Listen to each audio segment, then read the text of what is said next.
Hey, did you see that new Star Trek movie? Yeah, it was pretty good. I tell you, that Benedict Cumberbatch. Guys?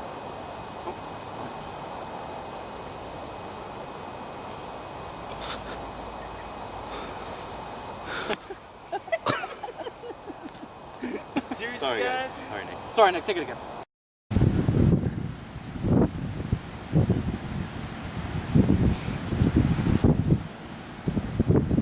Seriously?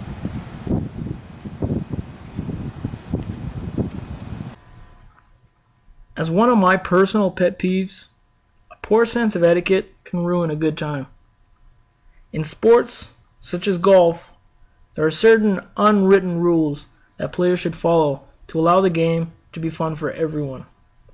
Something as trivial as talking while another player is shooting or walking over another player's putt can have negative results to that player. The player can become distracted and lose his or her focus and lead them to a bad shot.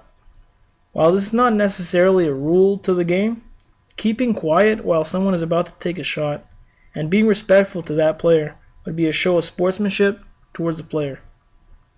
If everyone had started to dismiss this etiquette while playing sports, we would lose what the general goal is, which is just to have fun. Although this might seem like a minor inconvenience, this situation can be turned into a small-scale version of what really happens in international law. Like in sports, states must also follow unwritten rules set by the international community. If a state were to be put in the shoes of a golfer, they would have to follow and respect these unwritten rules, just like they do on the world stage. Just like how golf's unwritten rules have eventually become custom among all golfers, certain international laws have also become custom and are now known as customary law. An even similar correlation with etiquette in golf is that of use Kogans. Now, although a simple golf game might just be a far cry from what use Kogan is all about, one being about things like genocide, and the other just being about somebody talking while another player is about to take a shot, they both share similar concepts.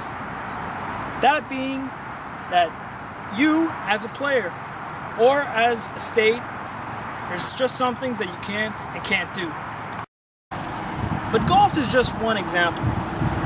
We could use another example that'll show poor etiquette, and one that'll attract a wider variety of people.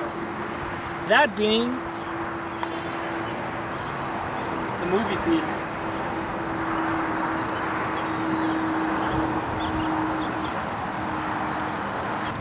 Most people have watched a show at the movie theaters at least once in their lifetime. Therefore, most people know that it's a norm that you should turn off your phone before the movie starts. But there's just some people that cannot hold it through the whole movie. Now, this is not to say that I'm trying to be nitpicky, because sometimes it really is just an honest mistake.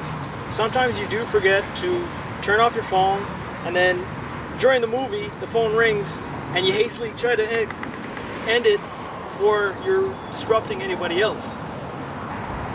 But one of my pet peeves are the people that pick up their phone and talk while the movie's playing. You know who you are. If one were to create a situation in which a movie was being played and one person decides to answer a phone call during the movie, eventually the people around that person would become annoyed and distracted. Therefore, that one person who is talking on the phone is infringing on the enjoyment of the others. If each person in that scenario were to be substituted by states and the situation changed to fit in the international sphere, one could argue that there would be a violation of international law. Each state can commit any reasonable action within its territory as long as it does not infringe on another state's territory, as is the case of Burkina Faso versus Mali. In this particular situation, there is clearly an infringement on the other state's harmony. So there you have it. Two situations of poor etiquette that just make me tick and can be related to international law.